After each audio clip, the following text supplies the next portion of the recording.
Hello, friends, foes, and those undecided. I am Ren, and welcome to episode 2 of this thing I'm doing. Today we're going through a duel I had against a Ghoti deck while I use my hero deck. But enough preamble, let's begin.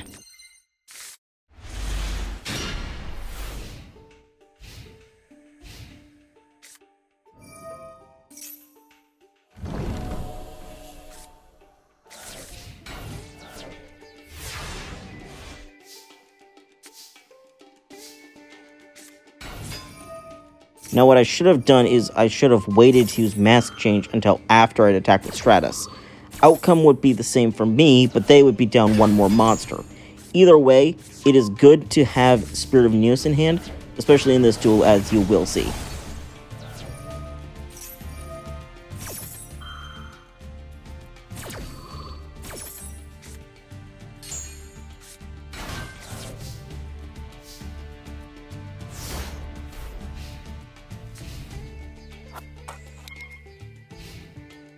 As you can and will continue to see, when playing against decks like this, it is just as important to keep track of what cards are banished or in the graveyard as it is which are on the field.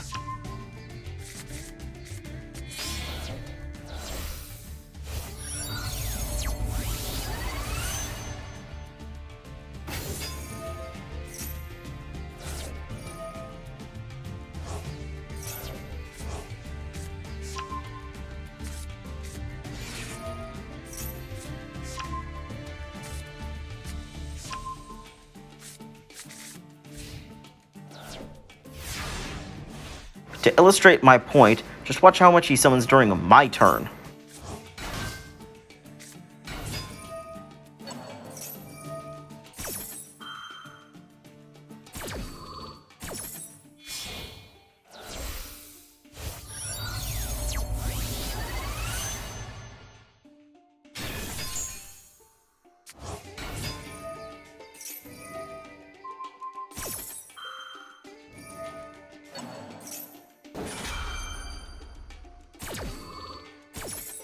Furthermore, his use of Asken here shows why these summons are dangerous. Not only did he banish my Divine Wind, he also resummoned Asken immediately, leaving with no monster strong enough to destroy it.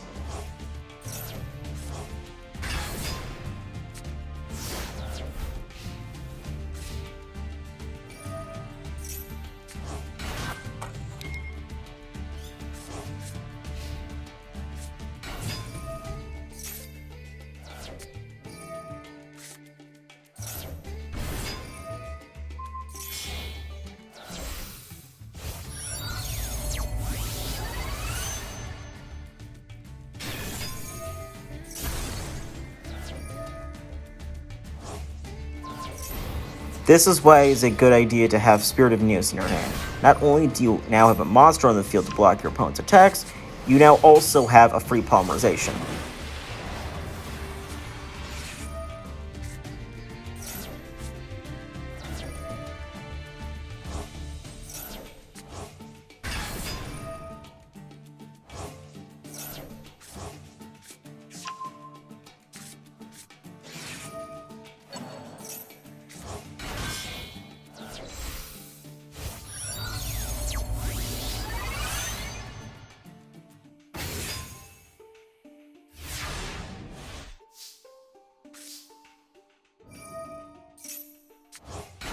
Now, there were a lot of options given what I had in my hand, but I decided my best move would be to summon Elemental Hero Great Tornado using Parallel Worlds Fusion.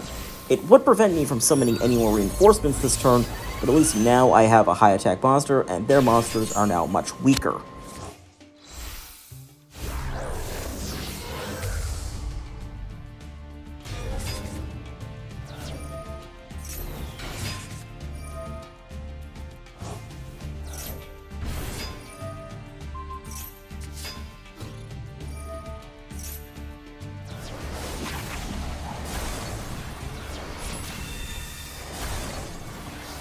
With this, I have evened the playing field, but I'm not out of the kelp forest just yet.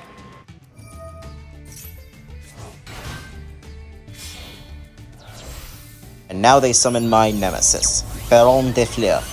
I really do hate this card because it is both too good and too generic.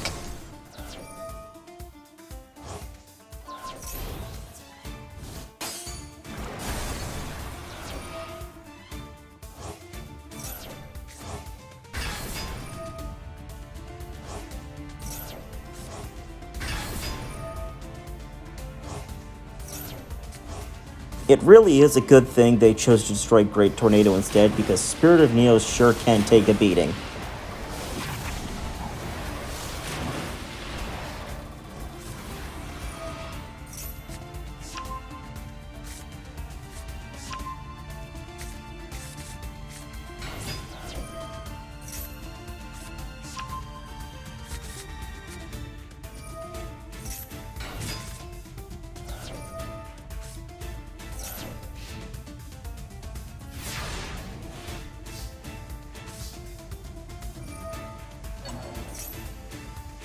Now, there are a lot of options here still, but as luck would have it, I can summon a hero perfectly suited for this situation.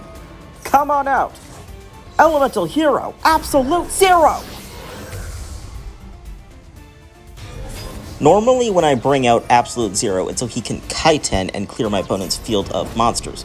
But what we have here is a rare moment to show off his other use as an anti-water beat stick. Against a primarily water attribute deck, even with them just having 2 or 3 monsters, will make him significantly stronger than most other monsters. It doesn't show in the replay, but they were hesitating a lot during this battle phase, for reasons that will become apparent in 3, 2, 1... Now their board is wide open, and they are kind of scrambling to patch that hole before their entire ship sinks.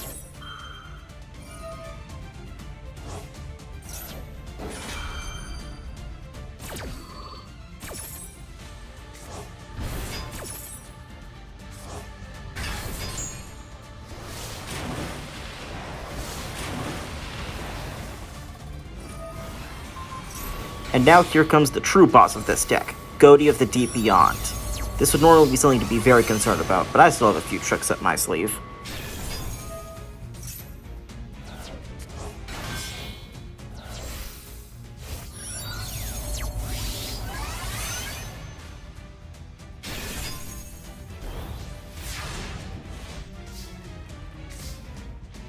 Here goes my final turn. First, I use Polymerization to fuse my Elemental Hero Spirit of Neos with Destiny Hero Defender to summon Elemental Hero Sunrise, which activates Sunrise's effect, adding 1 Miracle Fusion to my hand. Next, I activate Miracle Fusion to banish from my graveyard Elemental Heroes Liquid Soldier and Avian to fusion summon Great Tornado, cutting all their monsters' attack points in half. And because Liquid Soldier was banished for a fusion summon, I draw 2 cards and discard 1. I discard my Shadow Mist, thereby activating its effect, allowing me to add 1 hero monster to my hand. I then activate the effect of Captain Gold, discarding it, and adding 1 Skyscraper field spell from my deck to my hand. Next, I activate Raigeki, destroying all of their monsters. I then play Skyscraper, and it's at this point that they see the writing on the wall and surrender. It was a hard-fought battle and a well-deserved victory on my part. Now that we have finished going over the duel, let's move on to analyzing the decks, starting with mine. So the first thing I feel I should go over is that due to the sheer size of the hero archetype, any 2 hero decks are going to be very different. This deck, for example, is an Elemental Hero / Masked Hero deck, being built around getting 1 or more fusion monsters of either kind on the field as fast as I can so I can blitz my opponent's life points and secure the win. As the hero archetype is well known for its versatility, there is no singular way to achieve this, but there are a few techniques you should make use of if you can. First off, if you can, summon Sunrise. Increases all of your heroes' attack by 200 for each different attribute you control, gives you a free Miracle Fusion that you can use to summon another big monster, and once per turn, when an attack is declared involving another hero, you can destroy any other card on the field. Another good tactic would be to summon Absolute Zero and then use Mask Change to replace him with Masked Hero Acid. Doing this will pretty much clear your opponent's field because Absolute Zero destroys all your opponent's monsters when it leaves the field, and Acid destroys all spells and traps when it is summoned. Just a quick word of warning, this tactic won't work if you use Form Change instead of Mask Change due to how the rules are currently.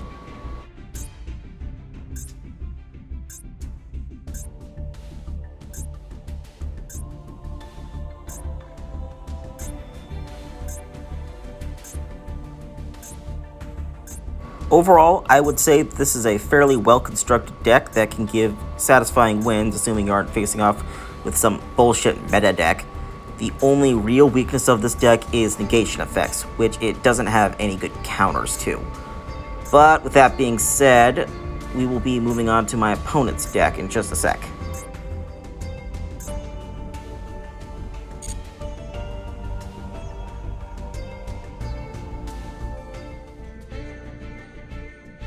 Now, this deck seems to be built around the Ghoti archetype, which is comprised of water attribute fish-type monsters that are large extraterrestrial life forms that resemble various sea creatures.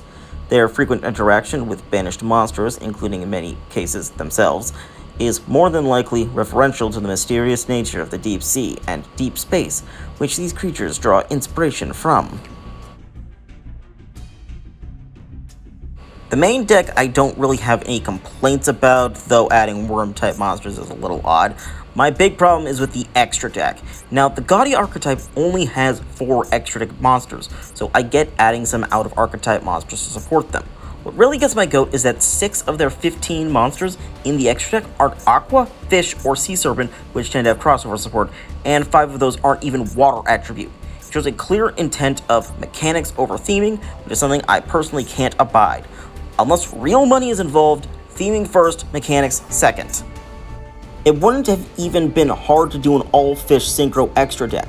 The 4 Ghoti synchros, the 4 white aura monsters that were out at the time, add Ravenous Crocodile Dragon, and that's 9 right there. So just double up on some stuff and you have the full 15. And even if you don't want to do just fish, branching out to aqua and sea serpent means you could add things like Glacial Beast Iceberg Narwhal, Greydal Dragon, Brionac Dragon of the Ice Barrier, and Deep Sea Repertoire.